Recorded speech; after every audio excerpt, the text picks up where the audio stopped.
ഇടുക്കിയിലെ മറയൂർ കാന്തല്ലൂർ മേഖലകളിലെ higher secondary വിദ്യാർത്ഥികൾക്ക് ബസ് കൺസെഷൻ ലഭിക്കുന്നില്ല എന്ന് പരാതി. ദിവസേന 90 രൂപയിലധികം യാത്രയ്ക്കായി മുടക്കേണ്ട അവസ്ഥയിലാണ് ഈ കുട്ടികളെന്ന് പറയുന്നു. ദീർഘദൂര സ്വകാര്യ ബസ് സർവീസുകൾ നിർത്തിയതോടെ KSRTC ഫാസ്റ്റ് പാസഞ്ചർ ബസ്സുകളിൽ കൺസെഷൻ ഇല്ലാതെയാണ് വിദ്യാർത്ഥികൾ ഇപ്പോഴത്തെ യാത്ര.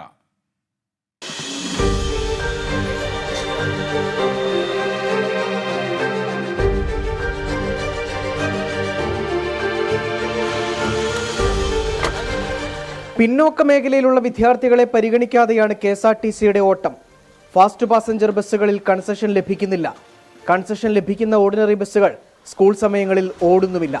മറയൂർ കാന്തല്ലൂർ മേഖലയിൽ നിന്നായി വാഗുവര ഗവൺമെന്റ് ഹയർ സെക്കൻഡറി സ്കൂളിൽ 60-ലധികം കുട്ടികൾ പഠിക്കുന്നുണ്ട്. അവരിൽ പലരും ഇന്ന് സ്കൂളിലേക്ക് എത്തുന്നില്ല.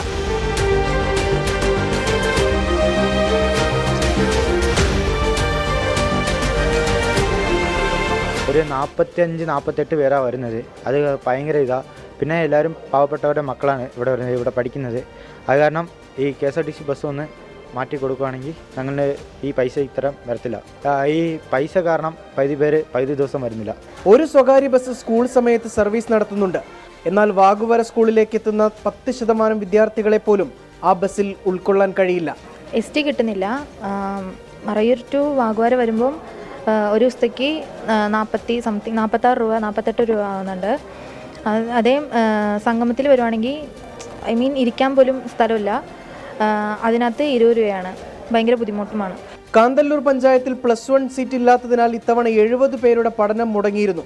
38 കിലോമീറ്റർ താണ്ടിയാണെങ്കിലും പഠിക്കാൻ അവസരം കിട്ടിയവർക്ക് കൃത്യമായി സ്കൂളിലെത്താൻ സർക്കാർ ഇടപെടണമെന്നാണ് ആവശ്യം.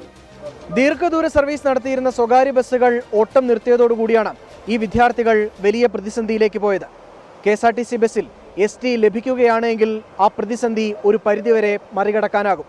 ഗതാഗത വകുപ്പ് മന്ത്രി ഈ വിഷയത്തിൽ ഇടപെടുമെന്ന പ്രതീക്ഷയിലാണ് ഈ വിദ്യാർത്ഥികൾ. അതീഷിനൊപ്പം രാഹുൽ വിജയൻ, 24 ഇടുക്കി.